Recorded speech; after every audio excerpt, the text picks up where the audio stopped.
nous attaquons maintenant l'orgueil. Alors en grec, on dit hyperephania. Hyperephania.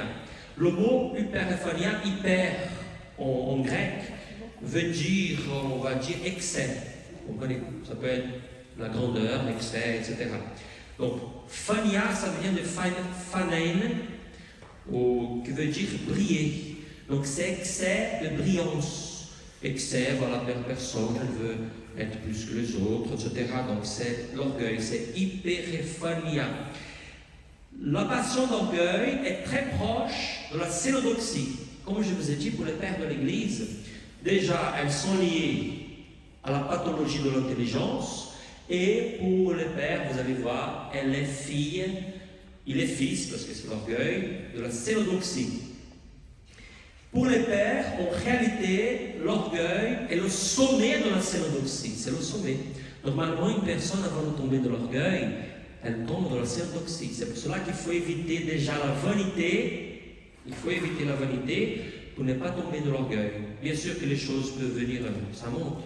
Bien sûr que les deux passions peuvent apparaître en même temps, mais normalement, la personne, voilà, donc d'abord elle a la vanité, elle veut paraître devant les autres, et après, bien sûr, elle a l'orgueil, elle commence à s'encenser elle-même, elle peut être dans une chambre fermée, voilà, dans sa maison, oh voilà, je suis très bien, voilà, je suis le plus beau, la plus belle du monde, etc., je suis merveilleux, je parle bien, qu'est-ce que je fais de ma vie, voilà, donc personne n'a travaillé pour le bien du monde comme moi, voilà. Parmi les 8 milliards de personnes de la planète, je suis le meilleur, je suis la meilleure. Vous comprenez? Donc, avant la vanité, donc avant l'orgueil, c'est la vanité qui apparaît. Voilà ce que nous dit Saint Jean Climac. Alors, l'analogie, à travers cette analogie, nous allons très bien comprendre. Il n'y a point de différence entre ces deux passions que celle qui se rencontre entre un enfant et un homme, entre du froment et du pain. Bien sûr qu'avant un homme, il y a un enfant. Avant le froment ou le pain, il y a le froment, donc le blé. Et voilà, c'est la différence. Car la cénodoxie est le commencement de l'orgueil, et l'orgueil est la fin et la consommation de la cénodoxie. Comme la plupart des passions, l'orgueil est, lui aussi, une perversion d'un état fondamental de la nature créée par Dieu. Comme je vous ai expliqué, toutes les passions, que ce soit les passions des facultés de l'âme et les péchés capitaux, dans tous ces péchés, il y a une perversion de la finalité ou voilà, de la volonté de Dieu. Voilà quelle est la perversion. L'homme a été créé pour s'élever, n'est-ce pas? Qu'est-ce que Dieu Marie dans son Magnificat? Mon âme exalte le Seigneur, mon esprit exulte en Dieu. Elle s'élève vers Dieu. Donc l'homme a été créé pour se lever. Le Père de l'Église dit que la direction de l'homme, c'est pas l'homme. L'homme n'a été créé pour aller vers le bas. Il a été créé pour aller vers le haut. C'est la direction pour laquelle l'homme a été créé. L'homme a été créé pour s'élever en direction à Dieu et pour s'unir à lui par la ressemblance. Voilà comment on monte vers le haut. C'est par la ressemblance. En travaillant, en cherchant à ressembler au Christ.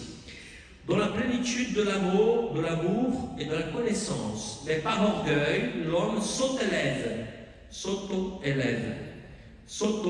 ça? Déifie. Voulant devenir selon la promesse du serpent comme Dieu, mais par lui-même, sans Dieu et par ses propres forces et sans la grâce. C'est ça le problème, parce que l'orgueilleux, c'est quelqu'un qui pense qu'il est bon, pense ce qu'il peut faire sans la grâce de Dieu. Vous comprenez? Nous pouvons dire qu'avec Dieu, nous sommes bons, nous sommes les meilleurs, bien sûr, mais par la grâce de Dieu. Mais le problème de l'orgueil, qu'il pense que tout vient de lui. Vous comprenez? Je suis bon parce que tout vient de moi, moi je n'ai pas besoin de Dieu, etc. Voilà. Mais je suis bon parce que je suis bon, hein. Voilà, c'est ma nature, et je n'ai rien à me reprocher. Voilà, donc on s'auto-défie, on s'auto-élève. Vous comprenez, c'est différent. Ça veut dire que l'orgueil, ce n'est pas la vanité. Hein. Il est fils de la vanité, mais ce n'est pas la même chose. La vanité, elle cherche à recevoir l'éloge des gens. La vanité, est une passion à travers laquelle nous cherchons à être bien au regard des autres. Tandis que l'orgueil, je n'ai pas besoin des autres. Je n'ai pas besoin qu'on m'admire, moi je suis bon pour moi-même, vous comprenez? L'orgueilleux c'est comme ça, je n'ai pas besoin qu'on me fasse des éloges, moi je suis merveilleux et point. Voilà, je m'admire moi-même, je me regarde dans le miroir, voilà, donc je pense à moi, je rêve que je suis le plus beau, le plus fort, etc. L'orgueil, comme la cénodoxie, comporte deux formes distinctes liées, chacune d'elles en relation établie par l'homme, aux relations établies par l'homme. La première concerne la relation de l'homme avec ses semblables. L'orgueil, donc il peut avoir une relation avec ses semblables, c'est le premier genre. La deuxième concerne davantage la relation de l'homme avec Dieu. C'est la relation de l'homme avec Dieu. Donc l'orgueil, il existe deux genres d'orgueil. Voilà. Premier genre d'orgueil. Première forme. La première forme d'orgueil consiste pour l'homme à se croire supérieur aux autres, ou du moins à tel ou à tel d'entre eux.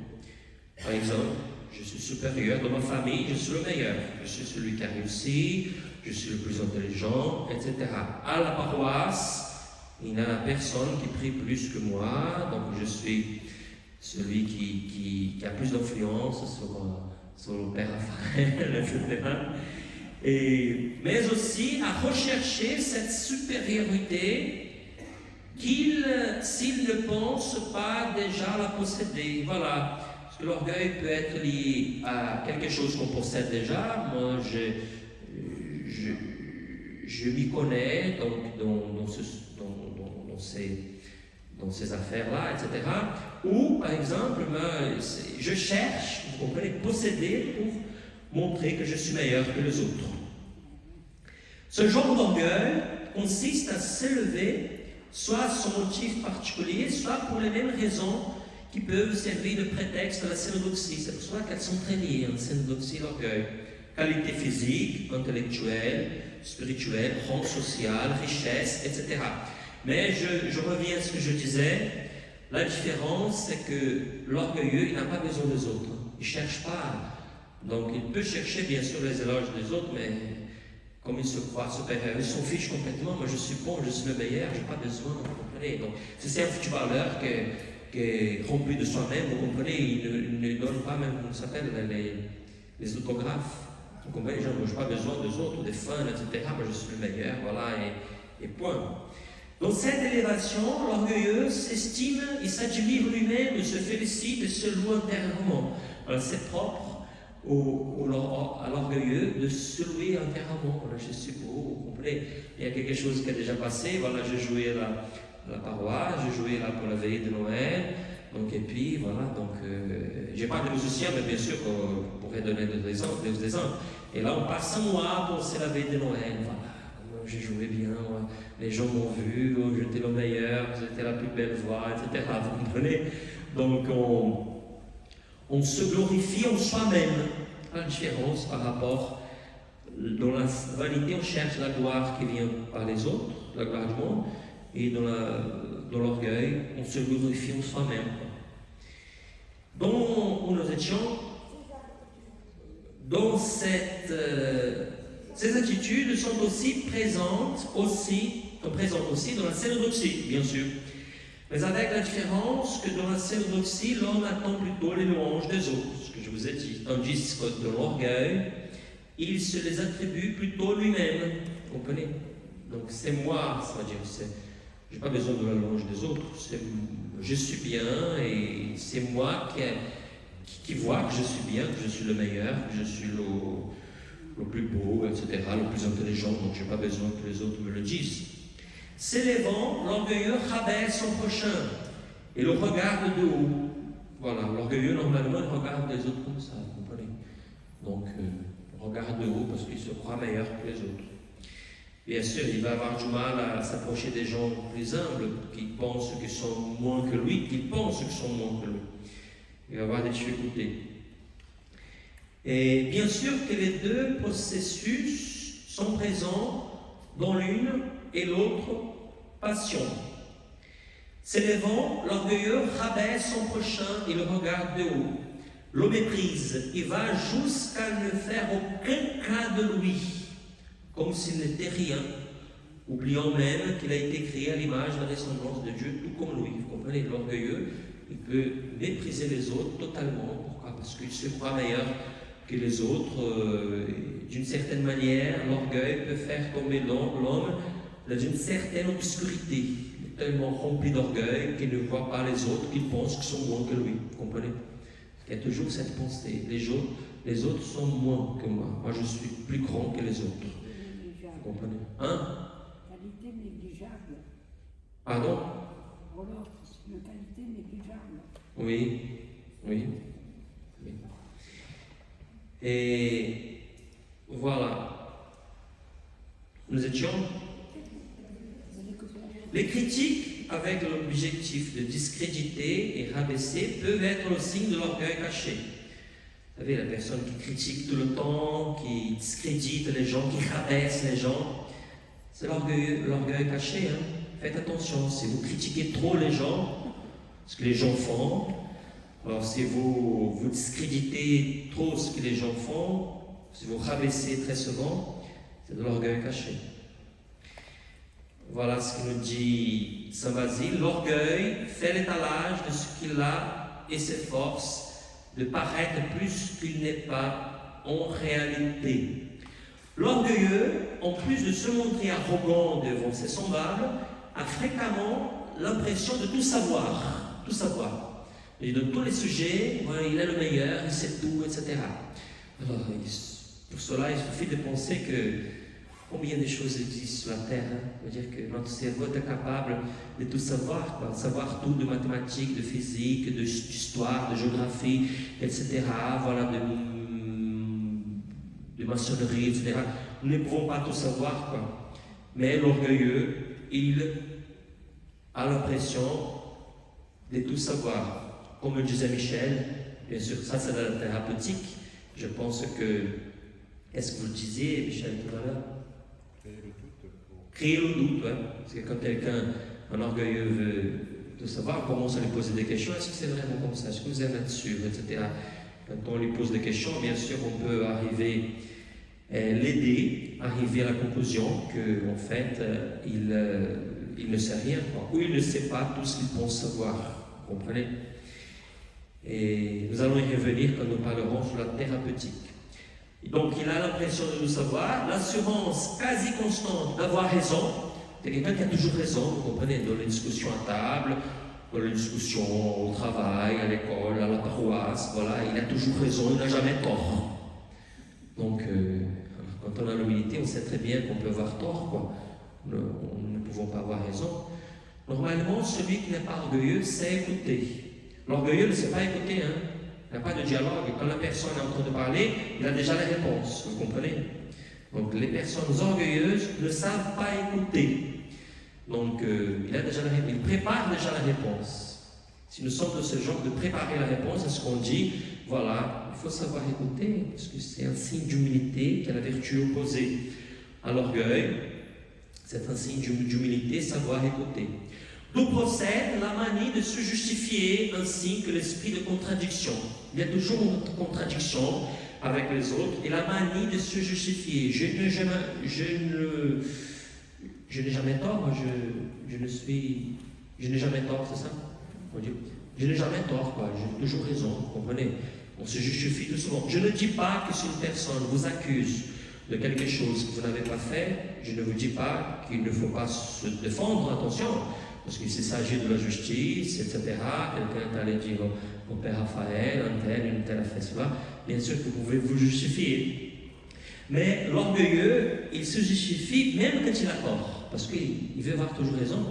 Et s'il a eu tort quelque part, vous comprenez, normalement, il essaye de s'expliquer pour montrer toujours qu'il continue d'être plus grand. Vous comprenez? Il continue d'être le plus beau. Vous comprenez? La justification a pour but, voilà, de ne pas le diminuer, quoi, parce que l'orgueilleux veut être toujours le plus grand. Donc, et bien sûr, comme je vous ai dit, nous sommes en train de parler sur l'orgueil, mais pensez à personne, pensez à vous. Est-ce que par hasard je ne suis pas orgueilleux, orgueilleuse? Est-ce que j'ai la manie de me justifier? Est-ce que je reconnais quand j'ai tort, quand par exemple les gens de ma famille me disent ceci, cela? Est-ce que je sais écouter? Est-ce que j'ai la capacité de dialogue avec les autres? Et l'esprit de contradiction, hein, c'est terrible de vivre avec les gens orgueilleux, parce que tout ce que nous disons est contredit. Voilà. C'est pas comme ça, c'est pas comme ça. Voilà. Au bout d'un moment, on en a marre, c'est compliqué. Et comment c'est bon de parler avec quelqu'un qui a de l'humilité. Hein. Vous savez, de ma vie de prêtre, j'ai rencontré des gens qui ont fait tellement d'études, etc. Et quand on parlait, quand on discutait des choses très simples, personne n'était là. On voyait qu'elle s'abaissait pour parler des choses simples de la vie, que c'est beau, quoi. Mais comme il est difficile de parler avec quelqu'un qui croit tout savoir, c'est un mur, quoi, vous comprenez? Et souvent, on essaie d'éviter les orgueilleux. Ah oui! Oui, c'est vrai, les personnes évitent les orgueilleux, quoi, parce que c'est pas facile de vivre avec quelqu'un qui croit tout savoir, qui a toujours raison, etc. Et donc, avec la volonté, bien sûr, tout cela avec la volonté d'enseigner, de commander. L'orgueilleux, il veut toujours commander. Hein. Si on lui demande de faire le ménage à la paroisse, il ne veut jamais faire le ménage. Hein. Je ne dis pas que si vous ne faites pas le ménage, vous êtes orgueilleux, attention.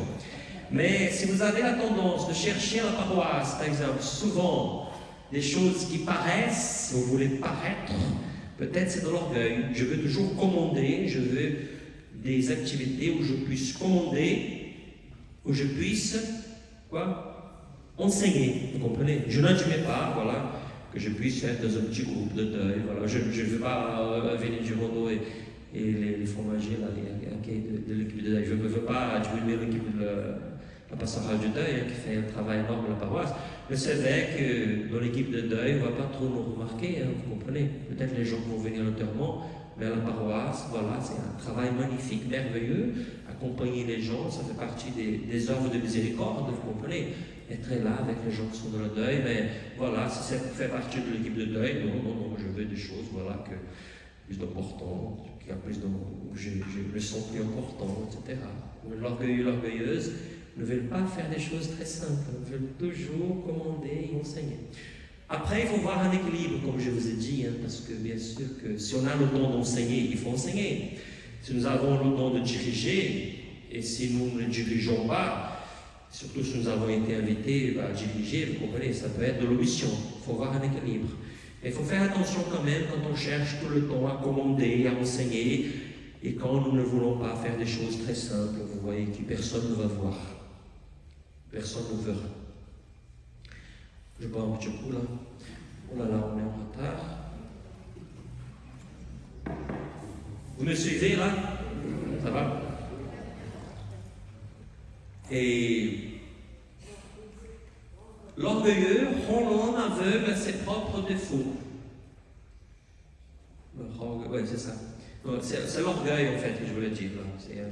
L'orgueil rend l'homme aveugle à ses propres défauts, ce qui lui fait refuser toute critique et haïr tout reproche et toute réprimande. Donc l'orgueilleux, il a du mal à accepter des reproches, des réprimandes, des critiques.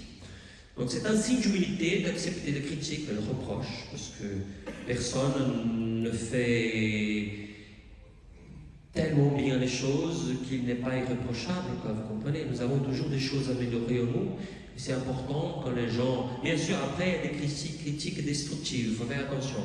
Mais quand même, il y a des gens sages qui vont nous critiquer, et l'homme sage et la femme sage va profiter des critiques pour grandir. Voilà.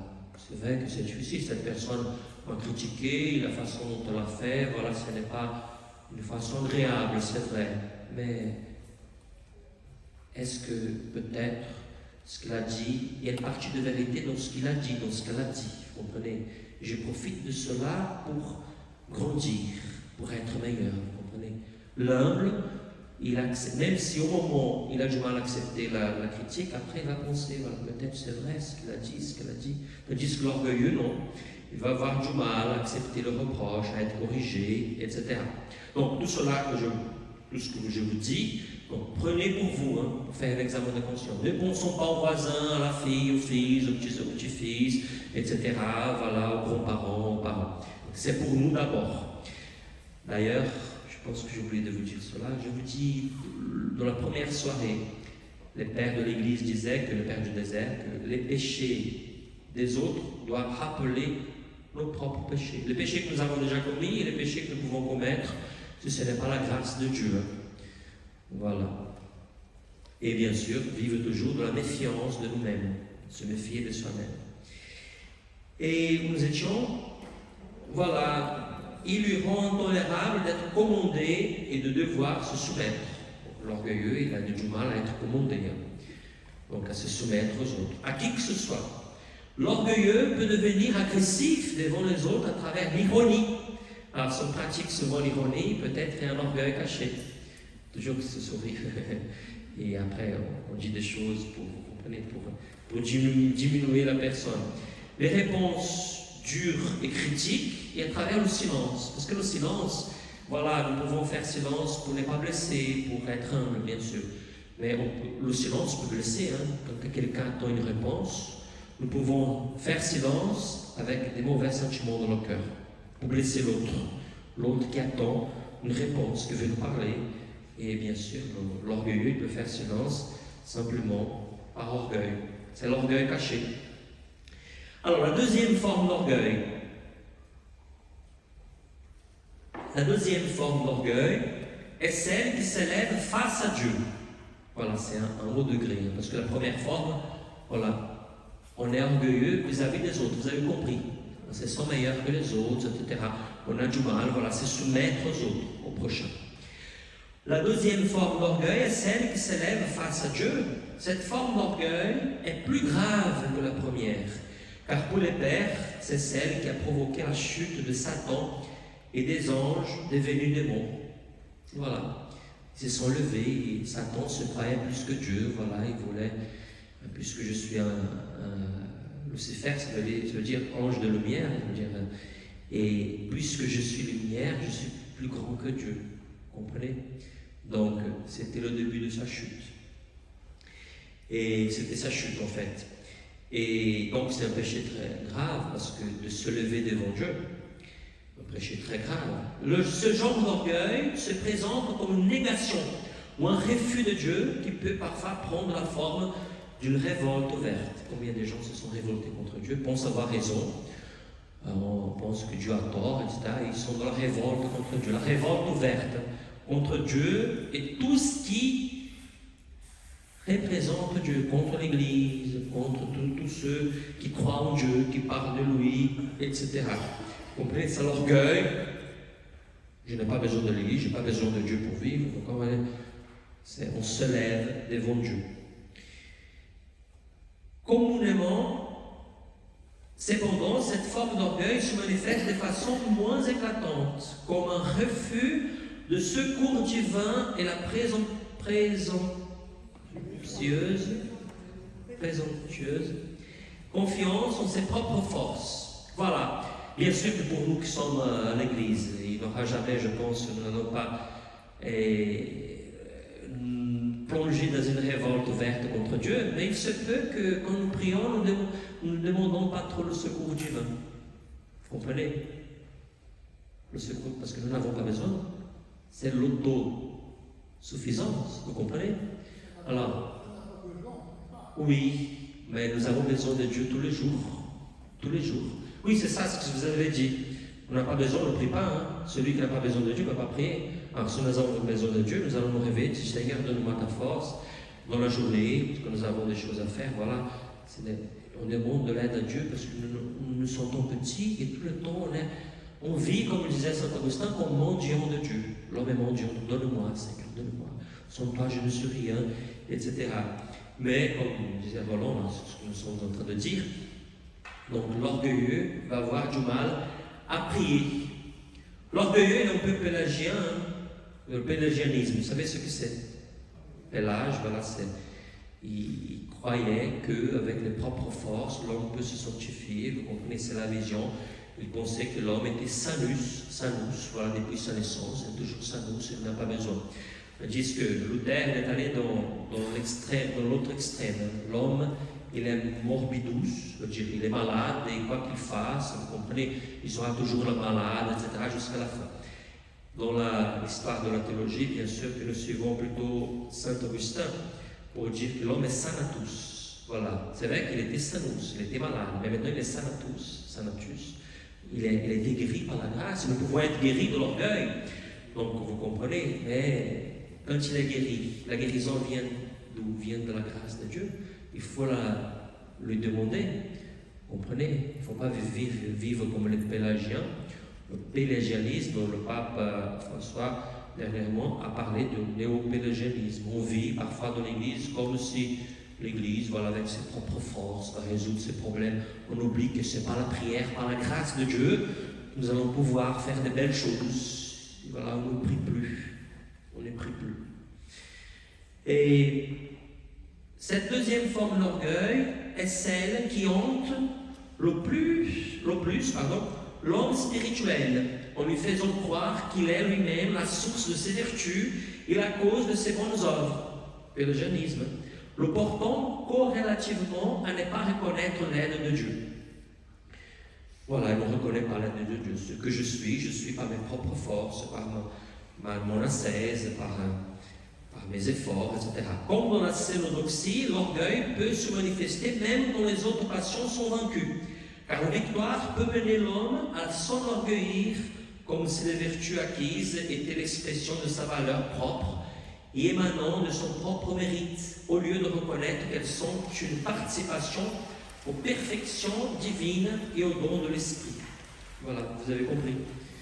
Donc, bien sûr que tout ce que nous avons reçu, toute est grâce, tout vient de Dieu, et même si nous nous sommes efforcés, si nous avons dit oui à la volonté de Dieu, à ce que Dieu veut pour nous, bien sûr que nous ne pouvons rien sans la grâce de Dieu, sans le soutien qui vient de lui, parce que si nous vivons, c'est parce que nous sommes soutenus par son existence. Nous existons parce que Dieu existe avant nous. C'est ce que nous disons d'ailleurs dans une préface, je peux les raquettes, dans l'Église. Puisque tu existes, nous existons.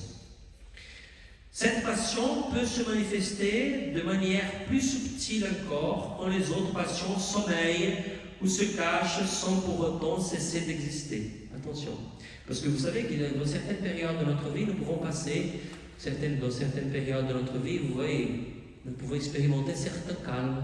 C'est vrai que là, je ne sais pas pour quelle raison, je suis très calme, moi qui suis très coloreux. C'est vrai que moi qui a du mal, voilà, avec les pulsions sexuelles, en ces moments, je ressemble à un ange, voilà, je n'ai plus d'attirance, voilà, vous comprenez? Donc, et quand les autres passions sommeillent, attention, l'orgueil peut paraître, vous comprenez?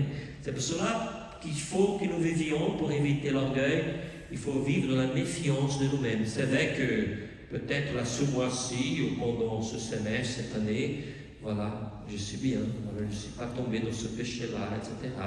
Je suis très calme, très patient. Mais, voilà, peut-être le péché sommeille. Il y a parfois, c'est ce que nous allons voir là, le démon lui-même, il peut prendre la distance. Hein. Donc voilà, je vais m'écarter un petit peu pour qu'il tombe dans le pire des passions, qui est l'orgueil. Vous comprenez? On dit que c'est ma passion préférée. C'est la passion préférée du démon, l'orgueil. Donc vous comprenez? Il peut prendre la distance. Voilà ce qu'il nous dit Saint Jean Primaque. Quand les passions sommeillent, l'orgueil surgit, tantôt des causes inconscientes, tantôt d'une attaque sournoise des démons. Personne ne peut dire qu'il est humble. Et voilà la phrase de Saint Jean Primaque. Et croire que l'on n'est pas orgueilleux est une des plus claires manifestations qu'on l'est. C'est les gens qui disent « je suis fier d'être humble », n'est-ce pas? Vous savez, la fierté, on peut dire, parfois ça peut être synonyme d'orgueil, mais quand je dis « je suis fier d'être humble », c'est l'orgueilleux qui dit « je suis fier d'être humble », voilà, je suis le plus humble de tous. Et les deux formes d'orgueil présentent ci-dessus, tout en étant très différentes, puisqu'elles diffèrent par le sujet sur lequel l'homme s'exalte, ne sont pas pour autant séparées et indépendantes. Les deux formes d'orgueil, en fait, c'est celle qui s'élève devant Dieu et celle qui s'élève par rapport aux autres, par rapport au prochain. Parce que toutes les deux dressent l'homme contre Dieu et son prochain à la fois. Ça veut dire qu'elles sont liées. Car l'attitude de l'homme à l'égard des autres est relative, au fond, à son attitude vis-à-vis de Dieu et inversement. Je vais vous expliquer avant de continuer. Par exemple, une personne qui pense que tout ce qu'elle a vient d'elle, bien sûr qu'elle va se sentir meilleure que les autres, vous comprenez, parce que tout vient de moi. Et si une personne se sent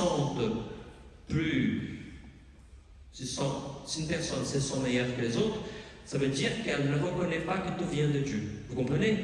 Comme les choses sont liées. Ça veut dire pour être humble, il faut que nous reconnaissons que tout vient de Dieu, voilà, pour que dans la relation avec les autres, nous disons que nous sommes envahis par la tentation d'orgueil. Voilà, mais tout ce que j'ai reçu de Dieu, et pourquoi je me crois meilleur que les autres? Je ne suis pas meilleur, tout est grâce. Et tout ce que j'ai reçu de Dieu. Il m'a donné cela pendant ma vie, il m'a donné de faire ceci, de cela, d'être ce que je suis. Alors, nous étions, c'est ce que je vous ai expliqué, donc c'est la suite. Si l'homme en effet s'élève et s'estime et s'admire lui-même, c'est parce qu'il ne reconnaît pas que les qualités, les vertus et tous les biens qu'il peut posséder et croire avoir par lui-même lui viennent de Dieu, c'est ce que je vous ai dit.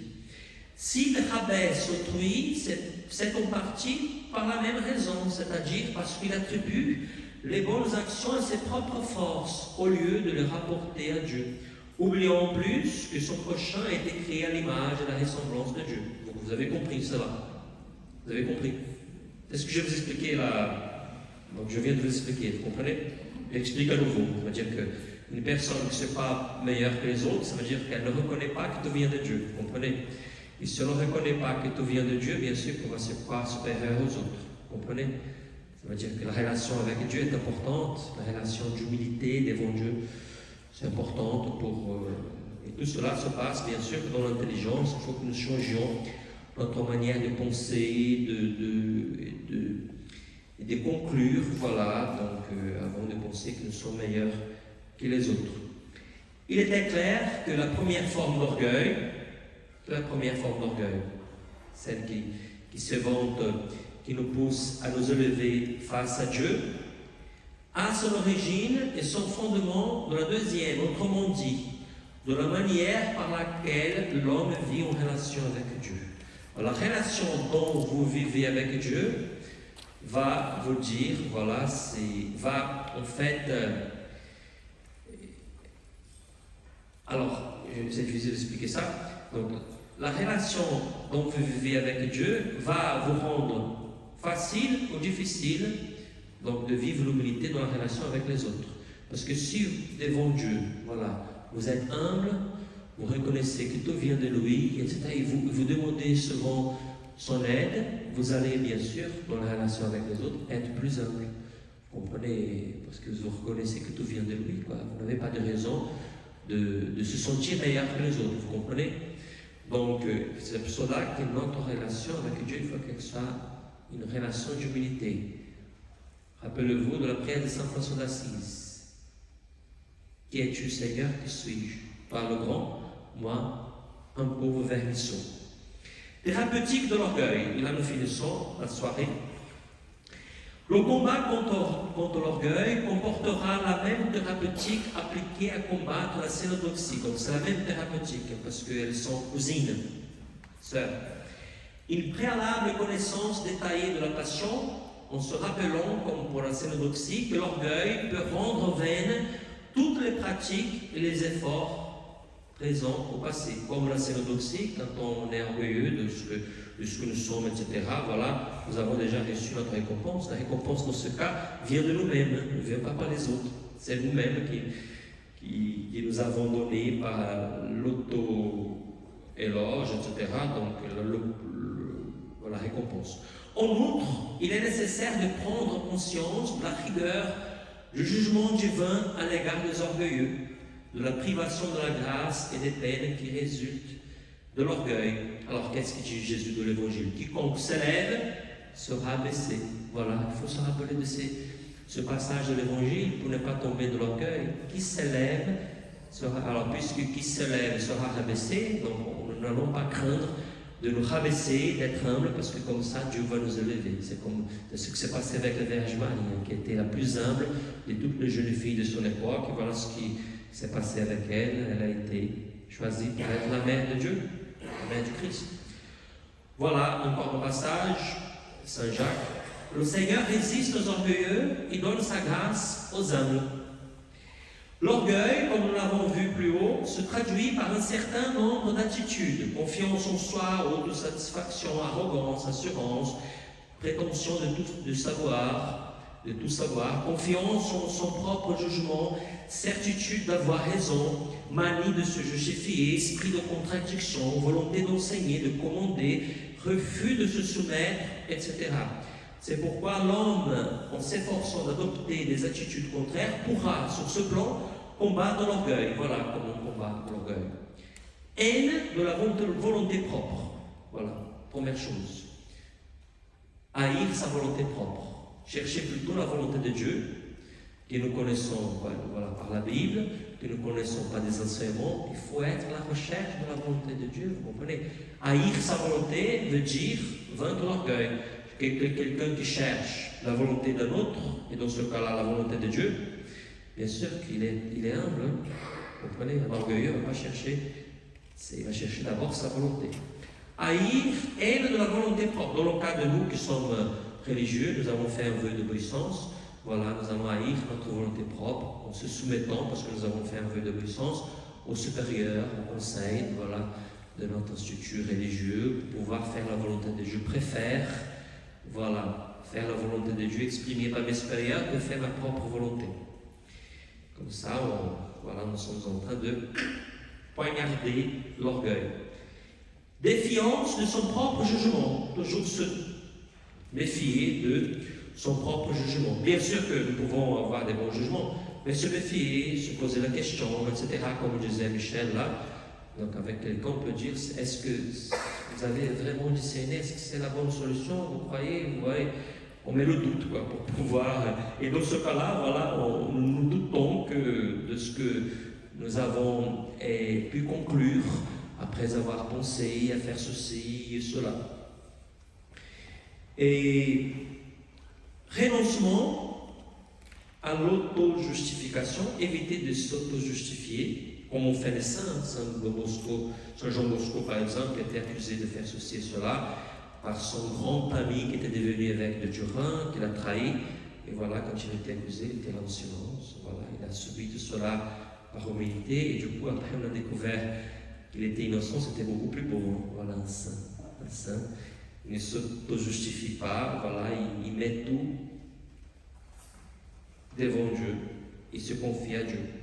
Blâme de soi-même et refus de contredire, refus d'enseigner et de commander. Attitude que se trouve tout accomplie dans l'obéissance au Père spirituel. Comme je vous ai dit, il faut avoir un équilibre parce que, rappelez-vous des paraboles des talents, donc qui nous dit qu'il faut que nous utilisions nos talents pour le bien du monde, nous sommes pour le bien de l'Église. Donc, il faut avoir un équilibre, vous comprenez? Quand on dit de refus d'enseigner, de commander, c'est quand la raison c'est être plus grand que les autres, être les meilleurs, etc. En plus, comme attitude complémentaire aux attitudes déjà énumérées, celui qui veut vaincre l'orgueil doit valoriser davantage les qualités des autres. Pourquoi? Parce que l'orgueilleux, il ne voit que lui-même. Et il faut que nous commencions à voir les frères et sœurs que nous avons avec nous, faire des éloges, reconnaître les dons de Dieu présents dans nos frères et sœurs. Vous comprenez? C'est un exercice merveilleux pour celui qui est orgueilleux, orgueilleuse. Commencer à voir du positif chez l'autre. C'est très important. Parce que l'orgueilleux a du mal. Hein? C'est lui.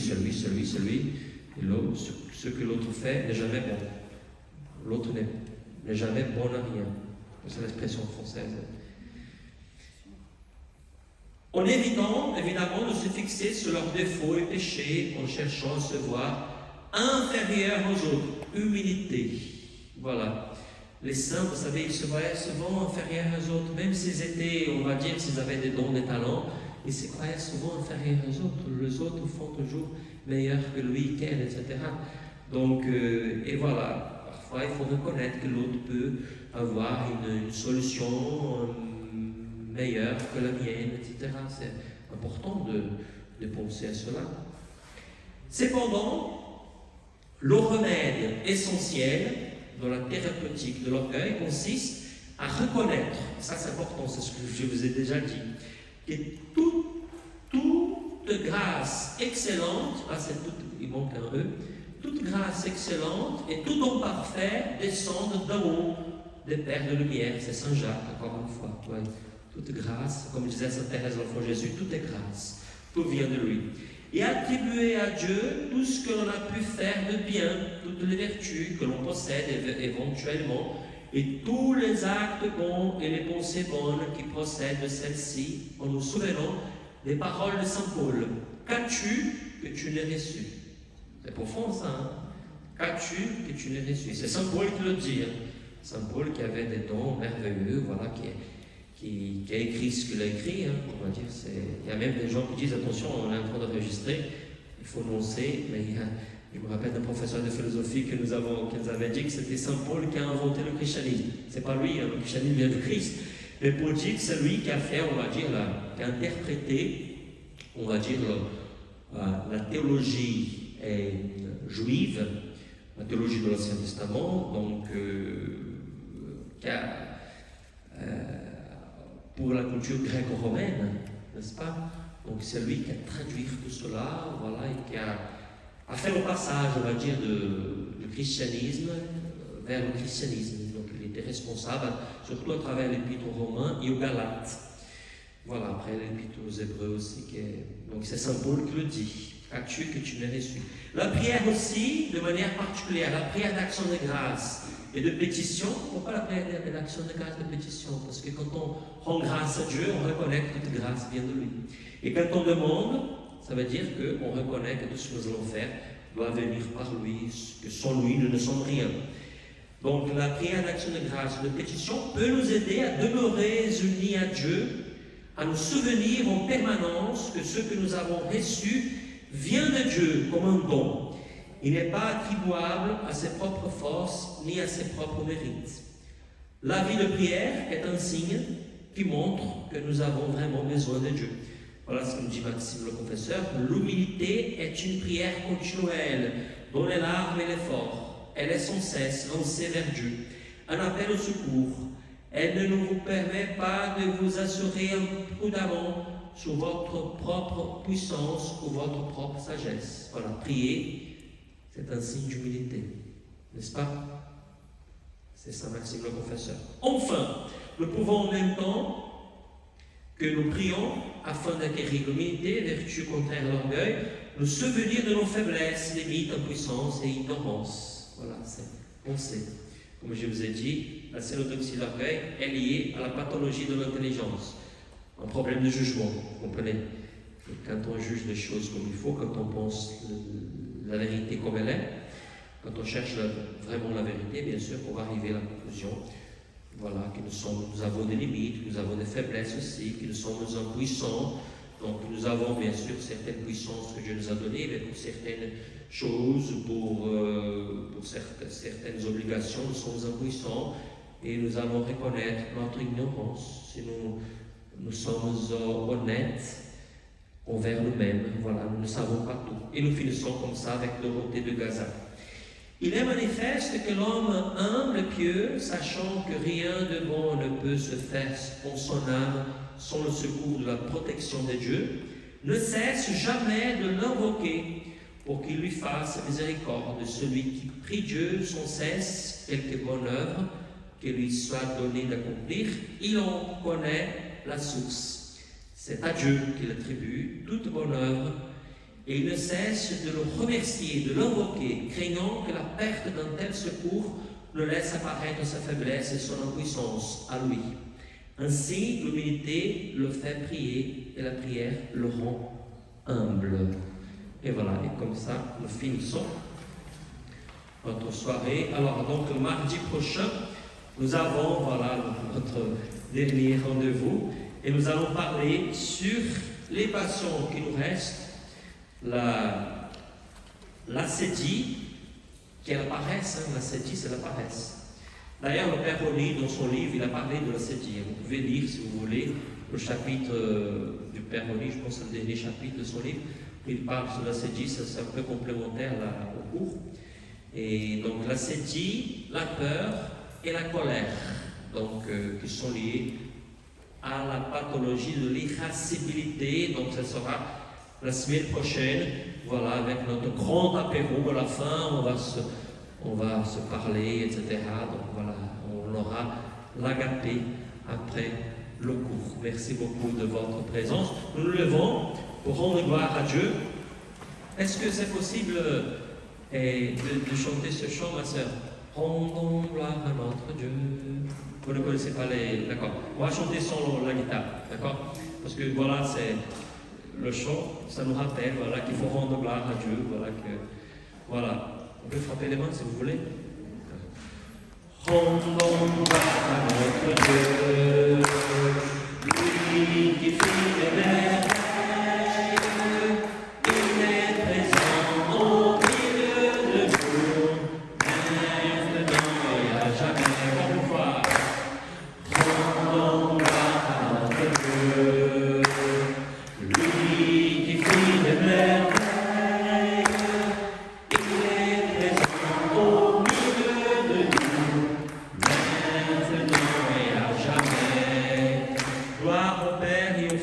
Saint-Esprit, au commencement, maintenant et toujours, dans les siècles des siècles. Amen. Le Seigneur soit avec vous. Par l'intercession de la Vierge Marie, de Sainte Anne, que Dieu Tout-Puissant vous bénisse, le Père, le Fils et le Saint-Esprit. Amen.